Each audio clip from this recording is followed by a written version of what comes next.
स्वागत है यीशु मसीह के जीवित, उसकी पवित्र, उसकी सामर्थ्य, लाइफ चेंजिंग हजूरी में।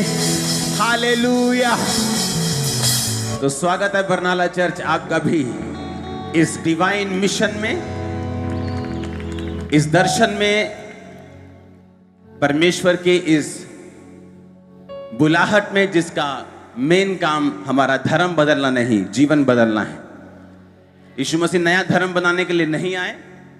अगर वो आए होते तो हम लड़ रहे होते इस समय दूसरे लोगों से कि तुमने हमारे धर्म को ये बोल दिया और हम तुम्हारे धर्म को फिर ऐसा बोलेंगे, अब तुमने ऐसा कह दिया और हम तुमको मारेंगे, हम भी धरना देंगे। लेकिन यीशु मसीह धर्म बदलने नहीं आए, वो लाइफ चेंज करने के लिए आए। यीशु मसीह बहुत बड़े हैं, वो इन धर्म जात के चीजों से बहुत ऊपर है, वो परमेश्वर है। तो उसे बड़ा रखना है, छोटा नहीं करना। वो परमेश्वर है, वो सर्वशक्तिमान, स्वर्ग का एक मात्र द्वार। तारीफ करो जीसस के लिए जोर से। हालेलुया। आपका जन्म ही इसलिए हुआ कि आप परमेश्वर की महिमा कर सकें। पहली बात, आप उसके साथ सहभागिता रख सकें और उसके महिमा कर सकें। लाइफ इज ए स्ट्रगल, ये उन लोगों के लिए है जो अपनी बुलाहट से भटक चुके हैं। जिंदगी उनके लिए संघर्ष है जो अपनी बुलाहट से भटक चुके हैं, जिनको मालूम नहीं कि मुझे क्या करने के लिए परमेश्वर ने बुलाया, क्या करने के लिए बुलाया। बाइबल कहती है जब परमेश्वर ने आदम को बनाया तो परमेश्वर ने आदम को अपनी महिमा के लिए और अपने साथ संगति रखने के लिए बुलाया, बनाया भी और बुलाया भी। आमीन। और परमेश्वर ने कहा था आदम मेरे साथ संगति रखेगा और दुनिया के सारे सुख जो हैं वो आदम के पीछे पड़ के इसको मिलेंगे। आज इंसान अपने बिजनेस में, अपने काम में, अपने जो दुनिया के अफेयर्स हैं उनमें इतना बिजी है, वो अपना मेजर काम करना भूल गया, जिस काम के लिए एक्चुअली वो पैदा हुआ था वो भूल गया। और इसीलिए उसे लगता है life is a struggle, marriage is a struggle, finance is a struggle, job is a struggle, business is a struggle. उसको कुछ भी पूछ लो उसके लिए सब स्ट्रगल है, सब मुश्किल है, सब दुखी करने वाला काम। उसके बच्चे भी उसको दुख दे रहे हैं, उसका पति भी उसको दुख दे रहा है, उसका फाइनेंस भी उसको दुख दे रहा है, उसकी जॉब भी उसको दुख दे रही, क्योंकि वो मेन काम करना जो उसका था वो भूल चुका है। आपको होमवर्क दिया जाता है जब आप बच्चे होते हैं, और जब होमवर्क आप नहीं करते तो आपका टीचर आपको मारता है, आपको करेक्ट करता है, आपको 0 देता है, आपको डांटता है। हाँ या ना? अगर आप परमेश्वर के स्टूडेंट हैं, उसके बच्चे हैं, उसके बनाए और बुलाए गए हैं, तो आप जो भी क्यों नहीं हो, आप रिक्शा वाला से लेके आप राजा की पदवी तक हो सकते हैं। हर एक बंदे के लिए परमेश्वर ने एक होमवर्क ठहराया है, एक काम ठहराया है। और जब आप उस काम को कर लेते हैं तब परमेश्वर का वो वचन आपकी लाइफ में पूरा होता है कि जब तू मेरे धर्म और राज्य की खोज करेगा दुनिया की सारी वस्तुएं तुझे पीछे पड़ के मिलेंगी। ये व्यक्ति एक बैठा हुआ फाइनेंस में अच्छा हो सकता है लेकिन वो अपनी बॉडी में संघर्ष कर रहा है। एक बॉडी में अच्छा है लेकिन अपनी फाइनेंस में संघर्ष कर रहा है। एक का फाइनेंस भी अच्छा है, सेहत भी अच्छी है, लेकिन अपने परिवार में संघर्ष कर रहा है। परमेश्वर ने कहा बीमारियां अलग अलग हो सकती हैं लेकिन इलाज एक ही है। अगर तू मेरे दिए हुए होमवर्क को पूरा करेगा, मेरे दिए काम को पूरा करेगा, तो दुनिया के सारे सुख तुझे पीछे पड़ के मिलेंगे। आमीन। अब पाप में रह के आप उसके होमवर्क को पूरा कर सकते हैं क्या? आपको होमवर्क पूरा करने के लिए परमेश्वर तरीके भी देगा, वो आपको सिखाएगा भी कि आपने होमवर्क को पूरा कैसे करना है। एक टीचर जब बच्चे को होमवर्क देता है, काम देता है करने के लिए, वो पहले उसको सिखाता है कि बेटा ए ऐसे लिखना है, बी ऐसे लिखना है, गिनती ऐसे करनी है, छोटी ABC ऐसे लिखनी है। पहले वो उसको सिखाता है और फिर बोलता है अब घर से करके आना। आमीन। वैसे ही परमेश्वर भी जब आपको होमवर्क देता है वो आपको सिखाता भी है, वो आपको समझाता भी है कि अपने होमवर्क को, अपने काम को, अपनी बुलाहट को जो मैंने तुम्हें दी है उसे कैसे पूरा करना है। क्योंकि लोगों को लगता है कि अगर मैं प्रचार करूंगा तो परमेश्वर का फायदा है, इसमें परमेश्वर के किंगडम का फायदा है। ऐसा नहीं है, ये आपका होमवर्क है उसकी महिमा करनी, इसमें आपका फायदा है। अगर आप नहीं करेंगे तो कोई ना कोई तो परमेश्वर से परमेश्वर करवा ही लेगा किसी न किसी से, लेकिन आपकी बरकत रुक जाएगी। जिसके लिए आप पैदा हुए हैं वो प्रोफेसी, वो योजना परमेश्वर की ऐसे लटकी रह जाएगी और कभी भी पूरी नहीं होगी। जो कुछ परमेश्वर के दिल में है आप लोगों के लिए, उसे पूरा करने के लिए दो चीजें चाहिए। एक, परमेश्वर की इच्छा उसे पूरा करने के लिए जो कि है, और दूसरा आपका किया हुआ कर्म, आपका परमेश्वर के सामने आगे बढ़ना, आपका परमेश्वर को अपने सम्मुख रखते हुए, आगे रखते हुए उस योजना, उस बुलाहट, उस पवित्रताई के अनुसार चलते रहना, ताकि परमेश्वर के दिल और दिमाग में आपके लिए जो कुछ है वो आपके सामने धरती पर आ सके। आमीन। अब आपको यह मालूम है कि परमेश्वर ने आपको होमवर्क दिया है, उसकी महिमा करने का होमवर्क, उसका प्रचार करने का होमवर्क, कि जाओ और सब जातियों के लोगों को चेला बनाओ। शुरू से लेकर अंत तक जो बातें मैंने तुम्हें मानना सिखाई उन्हें मानना सिखाओ, और देखो जगत के अंत तक मैं तुम्हारे साथ हूं। ये क्या है? आपका होमवर्क है। उसने कहा तुम्हारा उजाला मनुष्यों के सामने चमके, कि वो तुम्हारे भले कामों को देखकर तुम्हारे पिता की जो स्वर्ग में है बढ़ाई करे। ये क्या है? तुम्हारा होमवर्क। उसने कहा अपने शरीरों को मन भावता हुआ बलिदान चढ़ाकर परमेश्वर के सामने पवित्र करके चढ़ा दो। यही तुम्हारा क्या है? होमवर्क। उसने कहा कोई पवित्रताई के बिना परमेश्वर को नहीं देखेगा। मैं पवित्र हूं, तेरा बुलाने वाला पवित्र है, तू पवित्र बन। ये क्या है? तेरा होमवर्क। जब मुझे परमेश्वर का एक काम मिला, अब मुझे उस काम को अच्छी रीति के साथ पूरा करना है, ताकि परमेश्वर मुझे गुड दे सके, वो मुझे ब्लेस कर सके, ताकि मेरी लाइफ में संघर्ष ना रहे। इसलिए यीशु मसीह ने कहा तुम्हारा जुआ भारी है, दुनिया के थके हारे और बोझ नीचे दबे लोगों मेरे पास आओ, मैं तुम्हें विश्राम दूंगा। तुम्हारा जुआ क्या है? भारी है। मेरा जुआ सहज है। परमेश्वर ने कहा मेरा जुआ, मेरा भार, मेरी सेवा सहज है और हल्की है। तुम अपना जुआ मुझे दे दो, मेरा जुआ तुम ले लो और मुझसे सीखो, और तुम अपने मन में विश्राम पाओ, क्योंकि मैं मन में नम्र और दीन हूं। लोग बोलते हैं शैतान हमें तंग करते हैं। वो उन लोगों को तंग करता है जो होमवर्क से बाहर है। जो होमवर्क के अंदर है वो उनको तंग नहीं करता, वो उनकी बात को उसको सुनना पड़ता है। परमेश्वर ने कहा मैं तुम्हें सांपों और बिच्छुओं को और उसकी सारी सामर्थ पर अधिकार देता हूं, किसी भी वस्तु से तुम्हें कुछ भी हानि नहीं होगी। लेकिन जो व्यक्ति वचन से बाहर है, होमवर्क से बाहर है, भटके हुए हैं, उनके लिए परमेश्वर का वचन ये चीजें नहीं कहता। इफिसियों 6 उसकी 11 से 18 आयत,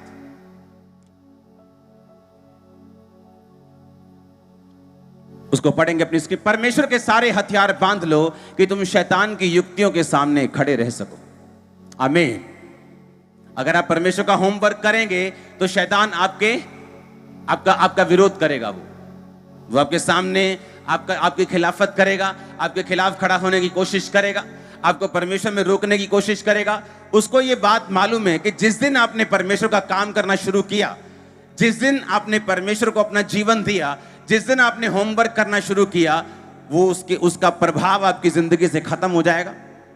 आपके फाइनेंस से, आपकी लाइफ से, आपकी फैमिली से, आपके सेहत से, आपके दिमाग से, आपकी फैमिली, हर एक चीज से जो आपके साथ जुड़ी हुई है उस पे परमेश्वर की बरकत आएगी। शैतान ये बात जानते हैं। और अगर परमेश्वर ने आपको होमवर्क दिया है, उस होमवर्क को पूरा करने के लिए वो सारे हथियार, वो सारी पेंसिल्स, वो सभी तरह की सारे इंस्ट्रूमेंट, ज्योमेट्री के सभी तरह के जो बच्चों को मिलते हैं, वो आपको भी सारे हथियार देगा, ताकि आप अपने होमवर्क को क्या कर सकें? पूरा कर सकें। परमेश्वर ने कहा मेरे सारे हथियार बांध लो, ताकि तुम शैतान के सामने, उसकी युक्तियों के सामने खड़े रह सको। क्योंकि हमारा ये युद्ध मल्ल युद्ध मांस और लहू से नहीं, परंतु प्रधानों, अधिकारियों और संसार के अंधकार के हाकिमों और उस दुष्टता की आत्मिक सेनाओं से हैं जो आकाश में है। हमारे परमेश्वर, इसलिए परमेश्वर के सारे हथियार बांध लो कि तुम बुरे दिनों का सामना कर सको, सब कुछ पूरा करके स्थिर रह सको। इसलिए सत्य से अपनी कमर कसकर और धार्मिकता की झिलम पहनकर। सच्चाई से क्या करनी है? अपनी, और मैंने आपको बताया कमर आपकी क्या है? आपकी बुद्धि। क्योंकि पतरस में परमेश्वर का वचन कहता है कि अपनी अपनी बुद्धि की कमर क्या कर लो? किससे कसना है? सच्चाई से। सच्चाई कौन है? परमेश्वर का वर्ड। उसने कहा लिखे हुए वचन से अपनी बुद्धि की कमर क्या कर लो? कस लो। क्योंकि शैतान जब परमेश्वर के पास आया, यीशु मसीह के पास, और बोला कि इन पत्थरों को बोल ये रोटियां बन जाएं, अगर तू परमेश्वर का बेटा है, तो परमेश्वर ने बहस नहीं की। शैतान आज से 40 दिन पहले मेरे लिए एक आकाशवाणी हुई थी कि ये मेरा प्रिय बेटा है, मैं इससे बड़ा प्रसन्न हूं। तू मुझे कैसे कह सकता है कि मैं परमेश्वर का अगर बेटा हूं? मैं तो हूं बेटा। लेकिन परमेश्वर ने उससे बहस करने के बजाय लिखा है कि शैतान, लिखा है इंसान अकेली रोटी से नहीं परंतु परमेश्वर के मुख से निकले एक एक वचन से जिंदा रहेगा। एक पास्टर को शैतान ने भरमा दिया। उसने कहा तेरे वचन, पिता के वचन में लिखा हुआ है कि तू जहरीली वस्तुएं पी जाएगा, तेरी कुछ हानि नहीं होगी। जब सांप को पकड़ के दिखा, मैं देखूं वचन सच्चा है। उसने सांप को पकड़ा, सांप ने डंक मारा, वहीं मर गया पास्टर।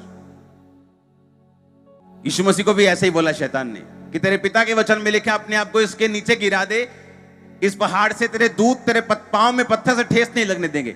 यीशु मसीह को वचन मालूम था कि शैतान मुझसे गेम खेल रहा है। उसने अपनी कमर को सच्चाई से क्या किया हुआ था? कसा हुआ था। यीशु मसीह ने कहा शैतान, ये लिखा है, तू अपने प्रभु अपने परमेश्वर की परीक्षा ना कर। हजारों केस हैं ऐसे रिटर्न पुलिस में जहां पर लोगों को जहर दिया गया, उनकी मौत नहीं हुई क्योंकि वो उन्होंने खुद नहीं खाया, किसी ने गेम खेली। और परमेश्वर गेम से आपको बचाता है।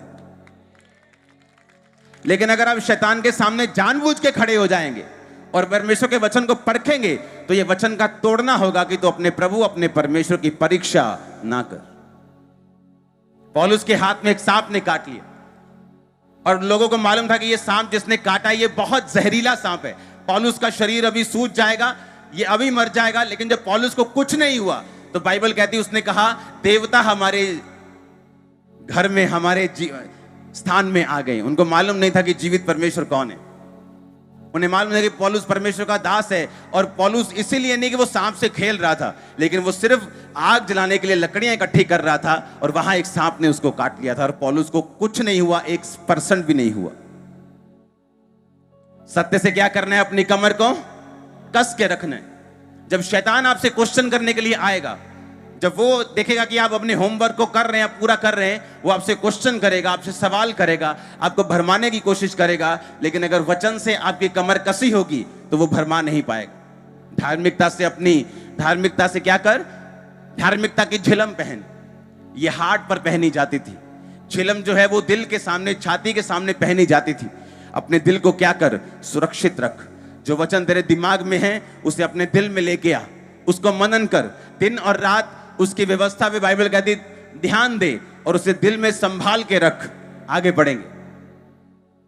अपने पांव में मेल के, सुसमाचारी के, तैयारी के जूते पहन। ये सारे हथियार हैं। ये सारे क्या हैं? उसने कहा अपने पांव में मेल की तैयारी के, सुसमाचार की तैयारी के जूते पहन। इसका मतलब जब आप सुसमाचार के जूते पहनते हैं, क्या ही सुहावने हैं वो पांव जो सुसमाचार लाते हैं।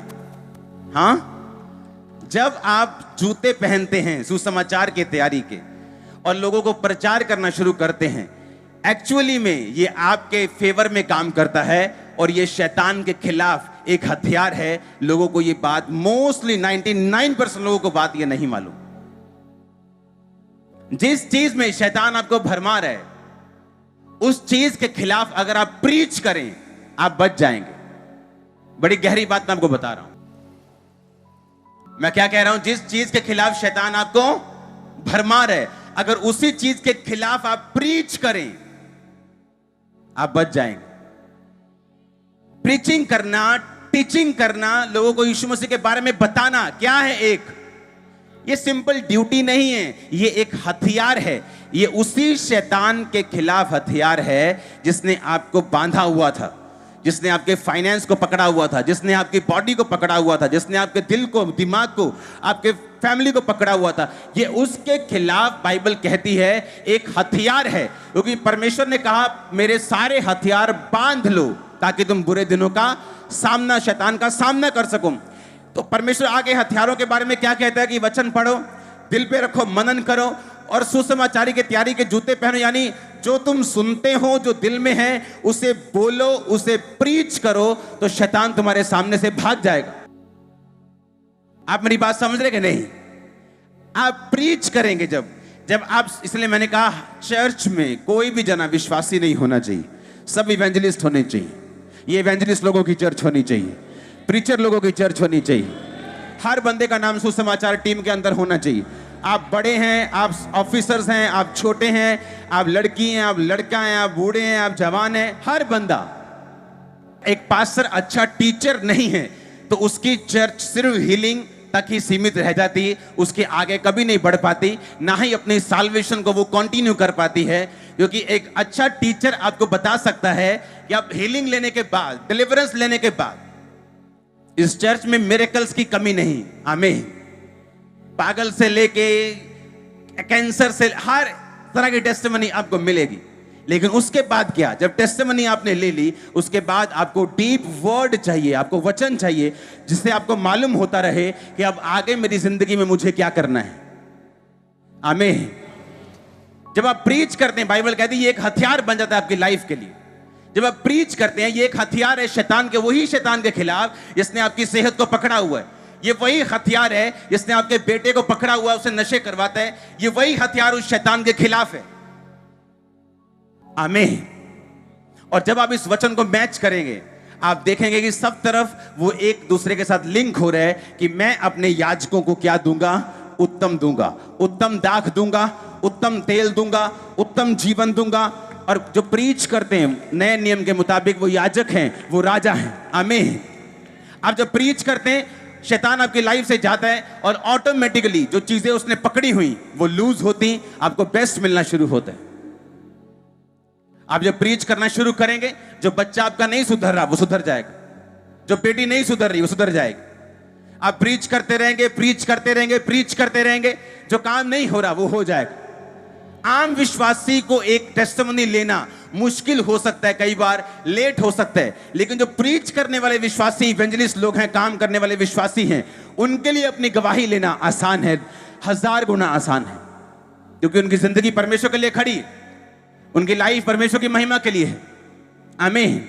वो पढ़ने जाएं तब भी प्रीच करेंगे, जब प्रीच करेंगे तो सुधरे भी रहेंगे। ऐसा तो है नहीं कि प्रीच करेंगे और खुद बिगड़ जाएंगे, तो वो प्रीचिंग किसी काम की नहीं। और वही प्रीचिंग आपकी सुधरने में मदद और सहायता करती, आपको मेंटेन स्पिरिचुअली लाइफ रखने में मदद और सहायता करती। और उसी कारण से आपकी लाइफ में चारों तरफ से जो स्थिरता है, जो बैलेंस है, वो आना शुरू होता है, अनॉइंटिंग आनी शुरू होती। आमीन।